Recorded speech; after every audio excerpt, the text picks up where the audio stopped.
السلام علیکم ورحمۃ اللہ وبرکاتہ۔ رات کے قریب آدھا پہر گزر چکی ہے۔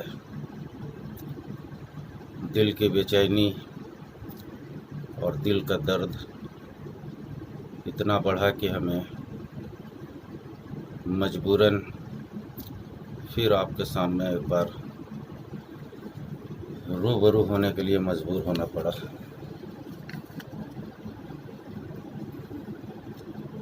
صبح سے بہت بے چینی تھی۔ بڑے افسوس کی بات ہے کہ جس سمے ہمیں اپنے بھائیوں کے ساتھ ہونا تھا، لیکن افسوس صد افسوس میں اپنے بھائیوں کے ساتھ نہیں ہوں، کیونکہ میں بھی اس لاک ڈاؤن کا زہر اپنوں سے دور کہیں الگ پی رہا ہوں۔ کاش میں آپ لوگوں کے ساتھ ہوتا، اپنے ہنپڑی واسیوں کے ساتھ ہوتا تو اپنا درد بانٹتا بھی اور آپ کا درد لیتا بھی۔ ایک قطعہ مجھے یاد آ رہا ہے کہ اللہ بھی اپنے بندوں کو کبھی کبھی آزمائش میں ڈالنے کے لیے آزمائش میں ڈال دیتا ہے، امتحان لیتا ہے۔ کسی نے کیا خوب کہا کہ آسمان ظالم ہے یہ زمیں بھی کم نہیں، اور کس کس کے غم اٹھاؤں اب جگر میں دم نہیں۔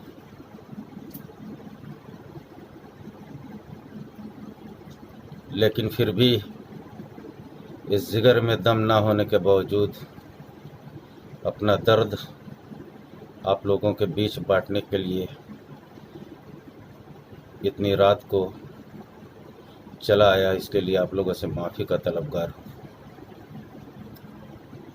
آج ہمارے ایک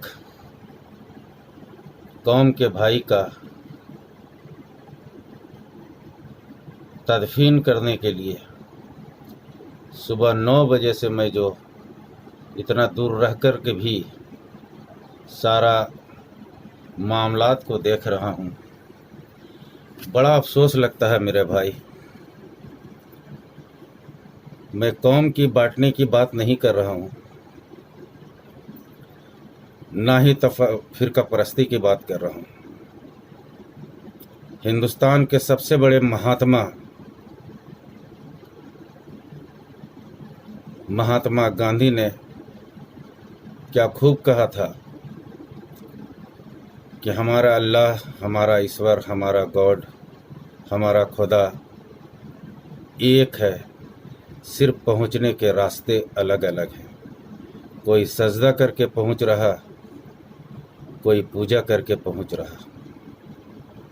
فرق کہاں ہے میرے دوست؟ مجھے تو سمجھ میں نہیں آتا ہے۔ ہم انسان بنا کر کے بھیجے گئے، پھر یہ دنیا میں آ کر ہم یہ تفرقہ کیوں پیدا کر دیتے ہیں؟ کہاں سے یہ تفرقہ آتا ہے؟ ہمارا مقصد بانٹنا نہیں۔ ہم تو یہی جانتے ہیں کہ آپ رام نومی مناتے ہیں، ہم محرم مناتے ہیں، ہم عید مناتے ہیں، آپ دسہرہ مناتے ہیں، ہم شب برات مناتے ہیں، آپ نوراترا مناتے ہیں، ہم عبادت کرتے ہیں، آپ پوجا کرتے ہیں۔ تو پھر یہ فرق کہاں سے آ گیا ہمارے بیچ میں؟ کون ہے یہ جو ہم لوگوں کے بیچ میں یہ تفرقہ پیدا کر رہا ہے؟ ایجوکیٹڈ لوگ ہیں، اللہ نے سوچنے سمجھنے کی صلاحیت دیا ہے، سمجھے اس بات کو۔ ایک بات ہماری یاد رکھنا میرے دوستو، کہ ایک پترکار 100 آتنکوادیوں کے برابر ہے۔ جتنا آتنکوادی زہر گھولنے کا، نفرت پیدا کرنے کا کام کرتا ہے، اس سے بڑا کام ایک پترکار آج کر گزرا ہے۔ میت ہوئی، یہ کیا معاملہ، کیا ماجرا ہے؟ لوگ کہتے ہیں اس قبرستان میں نہیں، اس قبرستان میں، اس قبرستان میں نہیں، اس قبرستان میں۔ سلام کرتا ہوں میں اپنے ہندپیڑھی کے عزیز بھائیوں کا، اپنے نوجوانوں کا اور ہندپیڑھی کے دلدار لوگوں کا، خاص کر ہمارے نوجوان محمد اسلم پارشد کے گروپ کا اور پورے ہندپیڑھی واسیوں کا کلیجہ کو میں سیلوٹ کرتا ہوں، جنہوں نے صبح سے شام تک سبھوں کو دیکھا، باری باری دیکھا، آخرکار اس کام کو انجام دیا جس کام کو انجام دینے کا انتظار پورا شہر نہیں، پورا انڈیا کر رہا تھا۔ سلام ہے میرا ان لوگوں کو۔ افسوس لگتا ہے کہ اس سمے میں آپ لوگوں کے بیچ نہیں ہوں، اگر ہوتا تو میں بھی آپ لوگوں کے بیچ وہی کام کرتا، ان لوگوں سے مل کر، ان لوگوں کے ساتھ مل کر۔ بار بار میں آپ لوگوں کو سلام کرتا ہوں۔ نفرت پھیلانے والوں کا کوئی مذہب نہیں ہوتا، اس بات کو سمجھو۔ اور صبر کا پھل دیکھیے کہ ہمارے ہندپیڑھی چھیتر کو لوگوں نے بھرپور بدنام اور برباد کرنے کی کوشش کی، لیکن اللہ نے ہمیں ہر جگہ بہترین طریقے سے عزت بھی بخشا اور نکال بھی لیا۔ ہمارا تھوکنا جو میڈیا نے اتنا بری طریقے سے اچھالا وہ جھوٹ ثابت ہوا، ہمارا گندگی پھیلانا میڈیا نے اچھالا، جھوٹ ثابت ہوا، ہمارا بریانی مانگنا میڈیا نے اچھالا، جھوٹ ثابت ہوا، ہمارا کسی سرکاری عہدیدار کے ساتھ بدسلوکی کرنا میڈیا نے اچھالا، جھوٹ ثابت ہوا۔ بھائی صبر تو کرو، وہ سب کو دیکھ رہا ہے، اور صبر کا پھل بھی ہمیں اللہ اسی دنیا میں دکھا رہا ہے۔ اس کی لاٹھی بے آواز ہے میرے بھائی۔ ایک بات یاد رکھنا،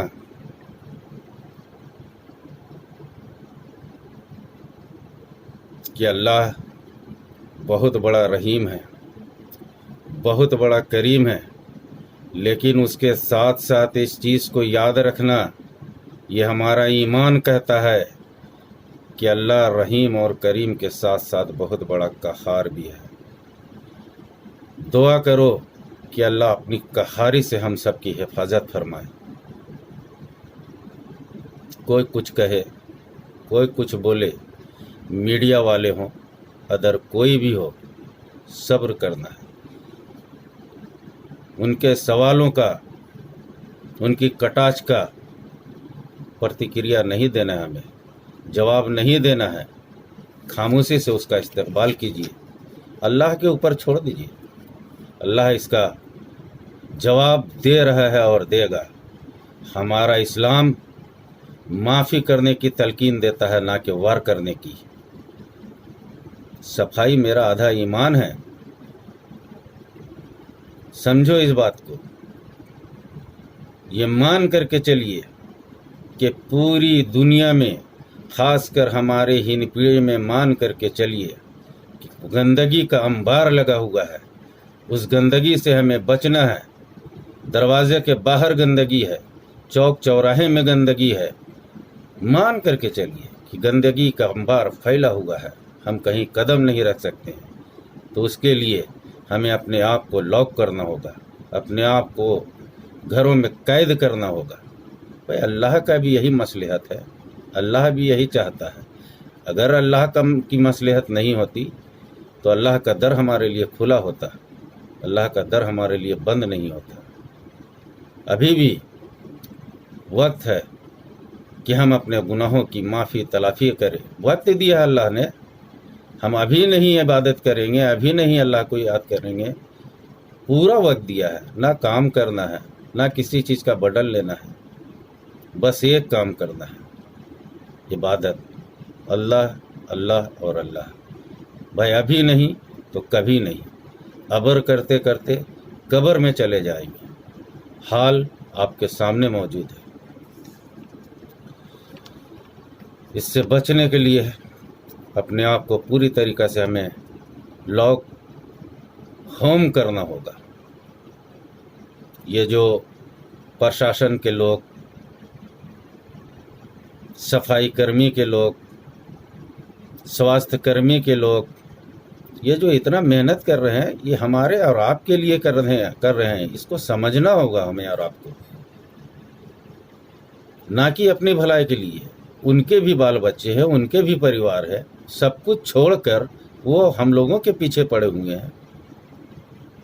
اس کے باوجود بھی اگر ہم نہیں مانیں گے تو یہ ہمارا غلطی نہیں، یہ ہمارے لیے عذاب دین ہوگا.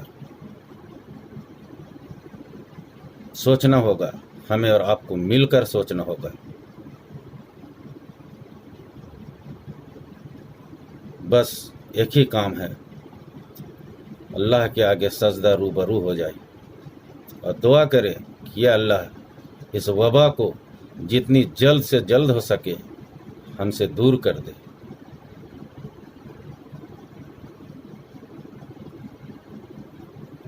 ایسا موقع پھر نہیں ملے گا. یہ جو وبا آئی ہے، کورونا ایسی بیماری، یہ بیماری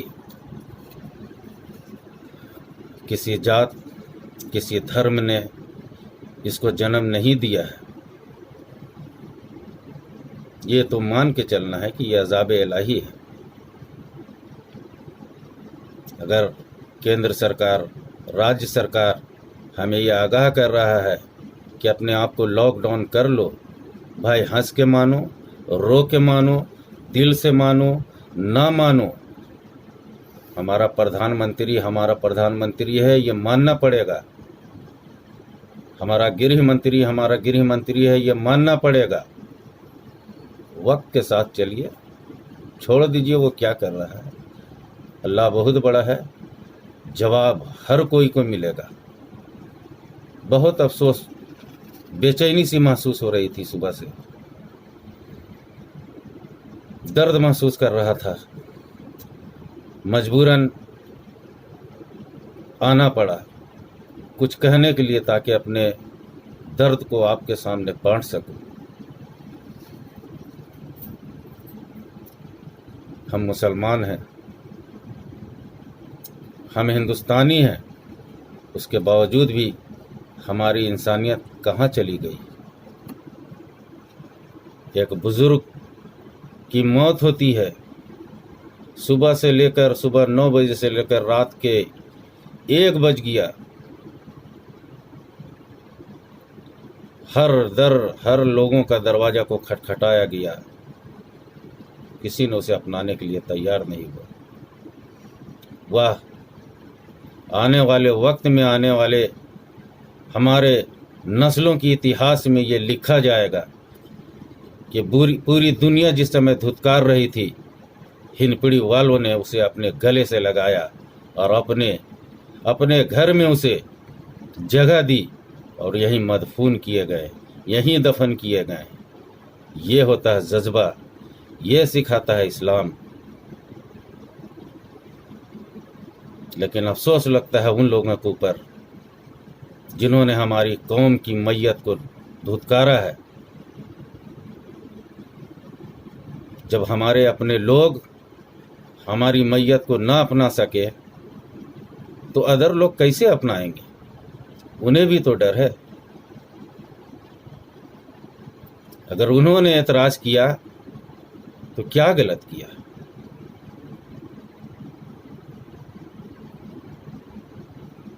قبرستان کسی ایک فرقہ کا نہیں ہے. اگر ہے فرقہ کے کسی کا تو لوگ سامنے آ کر کہے. دوسری افسوس کی بات یہ ہے کہ ہمیں آج تک ایک ایسا رہبر نہیں ملا جو رہبر ہمارے لیے، ہماری قوم کے لیے، ہمارے ہندوستان کے لیے لڑ سکے، بآواز بلند کر سکے، ہماری آواز کو سرکار کے کان کے پردے پھاڑ کر ڈال سکے. ایسا رہبر ملا کہاں ہے؟ یہ رہبری کرنے کی صلاحیت اللہ نے دی ہے، بہت سارے ایسے نوجوان ہیں جن کے اندر یہ صلاحیت ہے. وقت کا انتظار کیجیے. آنے والے وقت میں ایسے نوجوانوں کا انتخاب ہم لوگ مل کر کریں گے انشاءاللہ، جو ہمارے لیے لڑنے والا ہو، ہمارے لیے بھیڑنے والا ہو، سرکار کی ٹیبل پٹک کر ان تک ہماری آواز کو پہنچانے والا ہو.